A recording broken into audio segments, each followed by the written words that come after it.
হাসিনার পালক পোলা। হাসিনার পালক পোলা নাকি বাথরুমে লো কমেটে বাথরুম করতে পারবে না, হাই কমেট লাগবে। কে সে জানেন?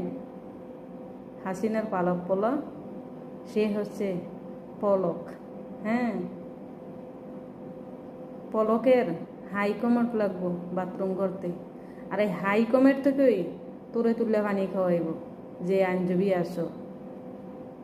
বুঝতে পারছো? এই ন্যাকামি বাদ দাও প্রিয়। যখন মানুষের গুম খুন করার সময় হাই কমোট লাগে নাই? হ্যাঁ, মানুষের একটা জীবন নিয়ে গেছো, মানুষের হাত পাও কত কিছুই না অক্ষত করছো, তখন কি হাই কমোট লাগে নাই? আর এখন তো